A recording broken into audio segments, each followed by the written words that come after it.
In a serene village, there was a mysterious food vendor named Kasai. Every day, people from far and near lined up at her stall in the market to taste her food. The enticing aroma of her cooking filled the air, pulling villagers from their homes and traders from their booths. Her meals were unlike anything anyone had ever experienced, rich, flavorful, and satisfying. But no one knew where she sourced her ingredients or how she created such magical dishes. Kasai was a quiet woman with no family. She rarely spoke, and no one in the village knew where she resided. Each morning, she would appear at the market, seemingly out of nowhere, carrying large pots filled with food. The moment she arrived, crowds would form. Her offerings varied daily, sometimes a savory stew, other times fragrant rice paired with perfectly grilled meat.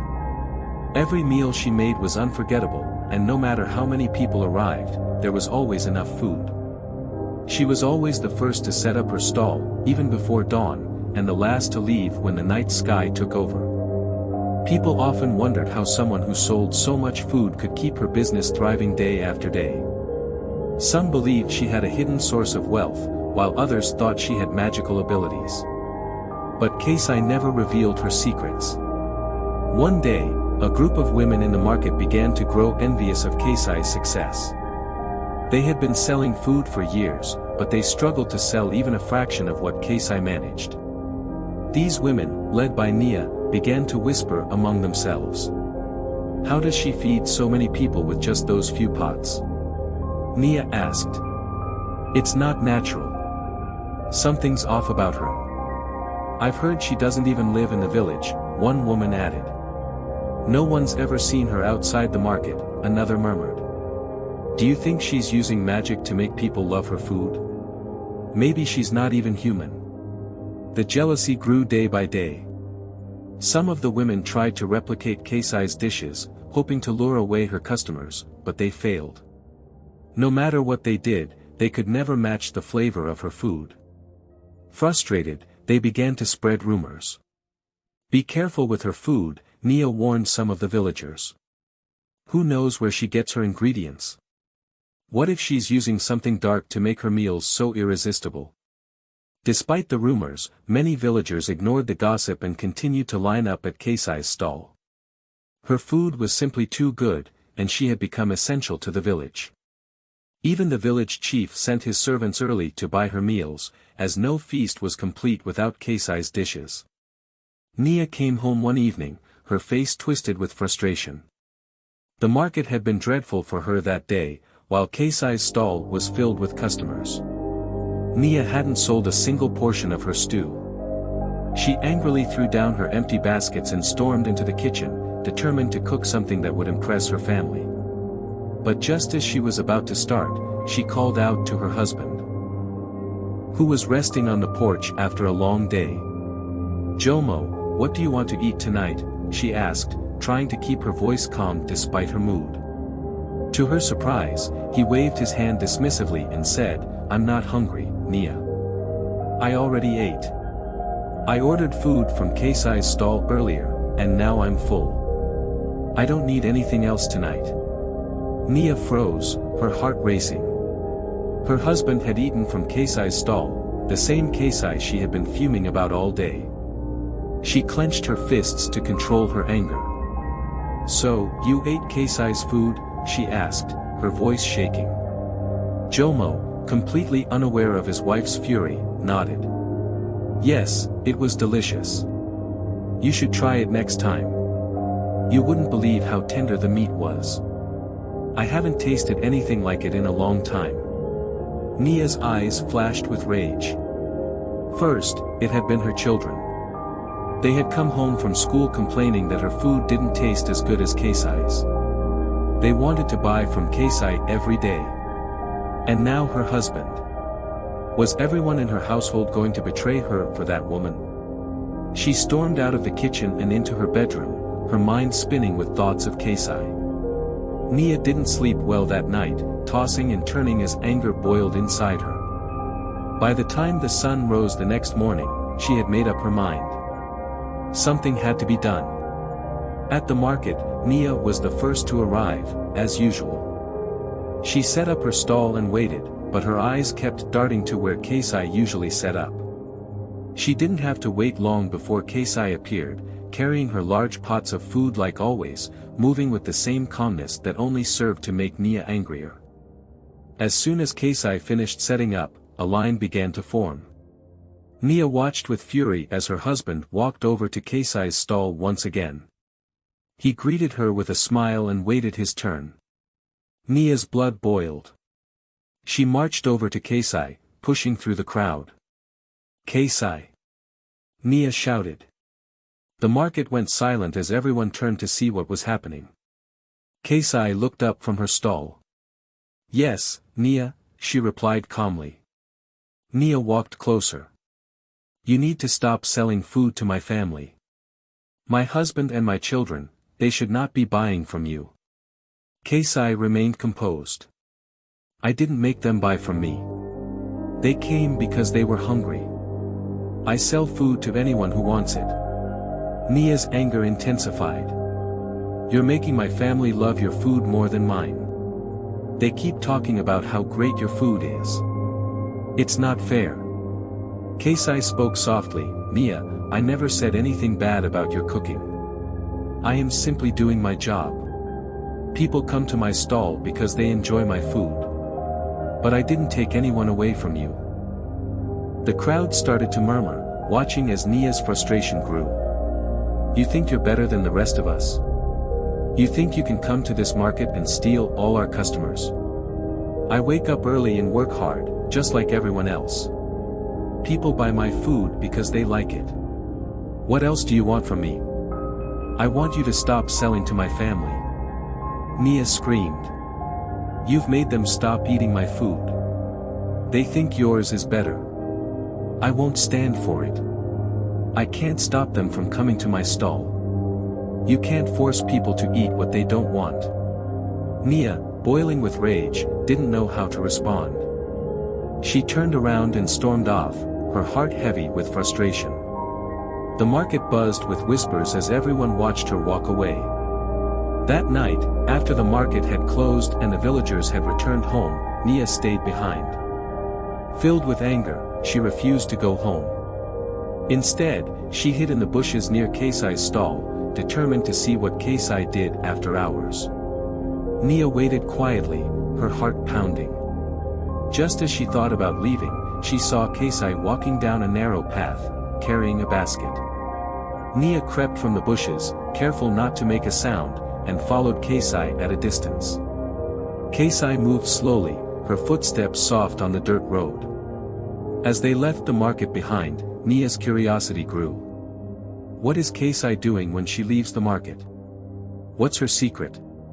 Under the moonlight, Keisai seemed lost in her own thoughts. After some time, Keisai stopped at a small clearing, setting down her basket. Nia hid in the shadows, watching closely. Keisai looked around, pausing as if sensing something. Then, to Nia's shock, she struck her hand on the ground. A hidden trapdoor opened, revealing a lifeless body emerging from beneath the earth. Nia gasped, her heart racing. But before she could flee, Keisai's eyes met hers. "You shouldn't have followed me," Keisai said, her voice cold. A strange force filled the air, and Nia felt a strange, tingling sensation. In an instant, she could no longer hear anything. The world turned silent. She opened her mouth to scream, but no sound came. Keisai, now in control, watched her calmly. "Now you'll learn what it means to be alone." Nia's mind raced as panic set in.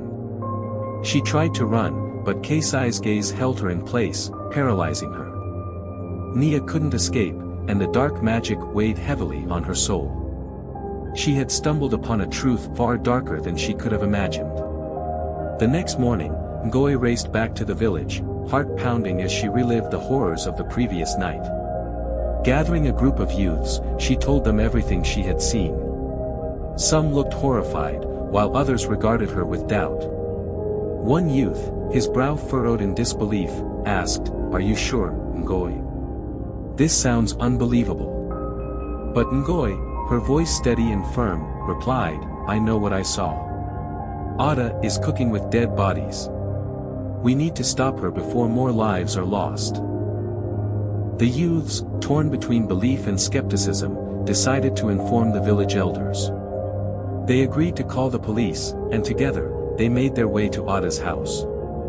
But when they arrived, there was no trace of anything unusual. The ground was undisturbed, and Ada acted as though nothing had happened. She was taken to the police station, but with no evidence to support Ngoi's claim, they had no choice but to release her.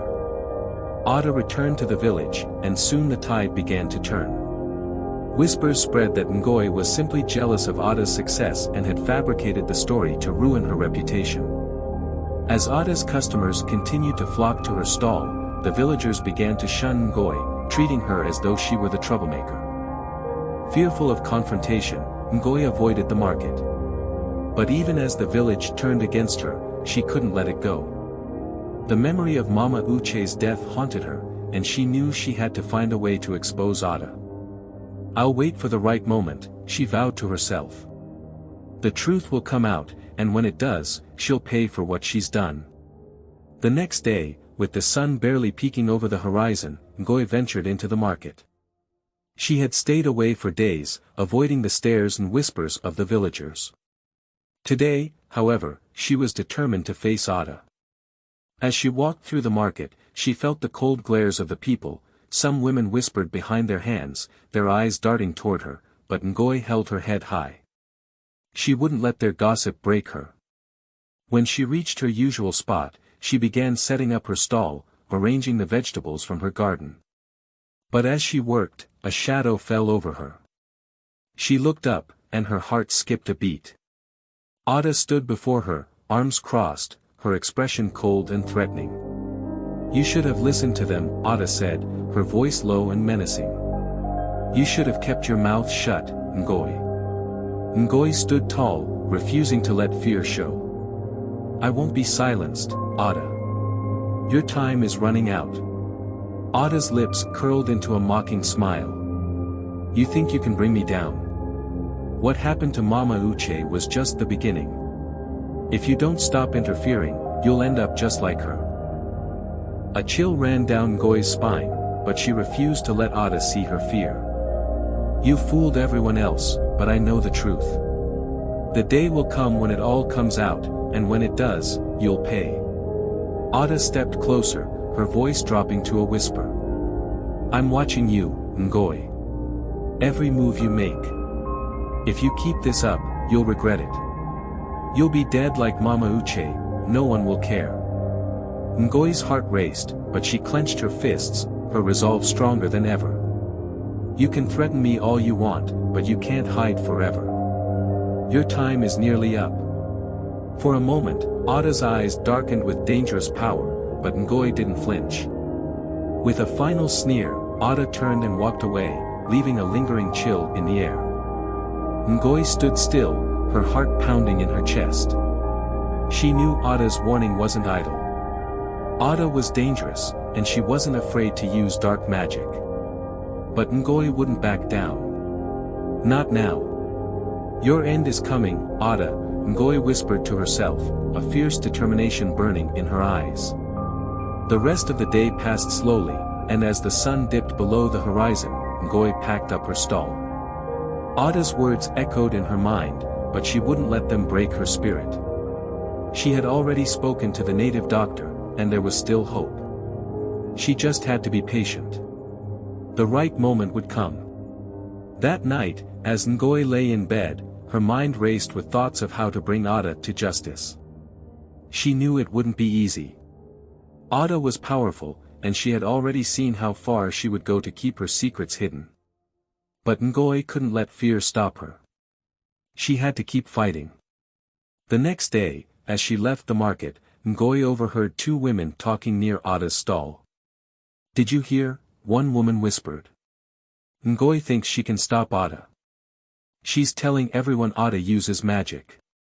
The other woman shook her head. "Ngoi is just jealous. Ada has been here for years, and nothing bad has ever happened. I think Ngoi just wants to ruin Ada's business." Ngoi's fists clenched with frustration. how could they not see the truth? But she knew she couldn't confront them yet. She needed evidence, solid proof that would force everyone to believe her. With that in mind, she made a decision. She would go to the king. He was respected, and if anyone could help her, it would be him. Early the next morning, she made her way to the palace, her heart filled with hope. But when she presented her case to the king, he wasn't moved. "Ngoi, you've come to me with nothing but stories," the king said wearily. "Ada's food has been a blessing to this village for years. I've eaten it myself, and I've never felt anything wrong. Your Majesty, please listen," Ngoi pleaded, but the king cut her off. "I think you're just jealous," he said bluntly. "Ada's been successful, and instead of focusing on your own life, you're wasting your time trying to ruin hers. You need to face reality, Ngoi." The king's words crushed her. He refused to believe her, blinded by his affection for Ada's cooking. She was dismissed, but deep down, she knew she couldn't give up. Ada was dangerous, and the truth would come out, even if it took everything she had. As Ngoi walked back down the palace steps, lost in thought, she suddenly saw Papa Uche approaching. Her heart raced. She hurried toward him, determined to find an ally in him. "I was just about to come to your house," Ngoi said. "There's something I need to tell you." Papa Uche stopped, his expression unreadable. "What is it, Ngoi?" "I've been working on a plan to stop Ada," she explained. "She's the reason Mama Uche is dead. I can't just sit back and do nothing. I want to avenge her death." But to her surprise, Papa Uche's lips curled into a smirk. "Avenge her death," he scoffed. "Ngoi, you're wasting your time. You should mind your own business." Ngoi blinked in shock. "What do you mean, mind my business? Your wife is dead, and Ada is responsible. How can you not want justice?" Papa Uche's smile deepened. "Ngoi, stop crying for someone who wasn't even related to you. Mama Uche is gone, and life goes on. And for your information," he added, with a sly grin, "I'm having an affair with Ada now. She's going